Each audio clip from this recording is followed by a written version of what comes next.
Donald Trump ಅವರು ತನ್ನ ವಿಚಾರವನ್ನು ಬದಲಿಸದೆ ಹೋದ್ರೆ ಮುಂದಿನ ದಿನಗಳಲ್ಲಿ ನಾವು ಅಮೆರಿಕದ ಮೇಲೆ ಅತ್ಯಂತ ಘಾತಕವಾದ ಬಜೂಕಾ ಅಸ್ತ್ರವನ್ನು ಬಳಕೆ ಮಾಡಿ ಅಮೆರಿಕದ ಆರ್ಥಿಕ ಸ್ಥಿತಿಯನ್ನು ನೆಲಸಮ ಮಾಡುವುದಾಗಿ ಗಂಭೀರವಾದ ಎಚ್ಚರಿಕೆಯನ್ನು ಕೂಡ ರವಾನೆ ಮಾಡಿವೆ.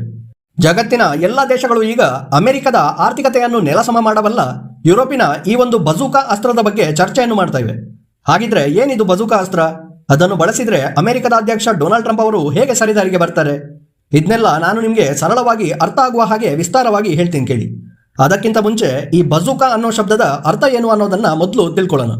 ಬಜೂಕಾ ಅಂದ್ರೆ ಚಿತ್ರದಲ್ಲಿ ನೀವು ನೋಡ್ತಾ ಇರ್ಬೋದು, ಇದೊಂದು ಹಳೆ ಕಾಲದ ವೆಪನ್. ಇದನ್ನು ಒಬ್ಬನೇ ಒಬ್ಬ ಸೈನಿಕನು ಕೂಡ ತನ್ನ ಹೆಗಲ ಮೇಲೆ ಇಟ್ಕೊಂಡು ಲಾಂಚ್ ಮಾಡಬಹುದು.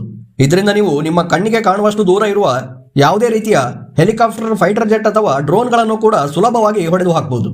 ನೋಡೋದಕ್ಕೆ ತುಂಬಾ ಸಿಂಪಲ್ ಮತ್ತು ಅತಿ ಕಡಿಮೆ ವೆಚ್ಚದ ಅಸ್ತ್ರವಾಗಿದ್ರೂ ಕೂಡ ಇವುಗಳು ನೀಡುವ ರಿಸಲ್ಟ್ ಮಾತ್ರ ಅತ್ಯಂತ ಘಾತಕವಾಗಿರುತ್ತೆ. ಅಫ್ಘಾನಿಸ್ತಾನದಂತಹ ಒಂದು ಸಣ್ಣ ದೇಶವು ಕೂಡ ಇದೇ ವೆಪನ್ಗಳನ್ನು ಬಳಸಿ ಅಮೆರಿಕದಂತಹ ದೇಶದ ಹಲವಾರು ಅಡ್ವಾನ್ಸ್ ಹೆಲಿಕಾಪ್ಟರ್ಗಳನ್ನು ಮತ್ತು ವಿಮಾನಗಳನ್ನು ಹೊಡೆದು ಹಾಕಿತ್ತು. ಇದೇ ಕಾರಣದಿಂದ ಅಮೆರಿಕದ ಪೈಲಟ್ಗಳು ಬಜೂಕದ ಹೆಸರನ್ನು ಕೇಳಿದ್ರೇನೆ ತಮ್ಮ ಹೆಲಿಕಾಪ್ಟರ್ಗಳನ್ನು ನೆಲದ ಮೇಲೆ ಲ್ಯಾಂಡ್ ಮಾಡೋದಕ್ಕೂ ಕೂಡ ಹೆದರ್ತಾ ಇದ್ರು. ಅಂತಹ ಒಂದು ತುಂಬಾ ಎಫೆಕ್ಟಿವ್ ಅಸ್ತ್ರ ಇದು. ಅದಿರಲಿ ಬಿಡಿ, ಈಗ ಯುರೋಪಿಯನ್ ದೇಶಗಳು ಕೂಡ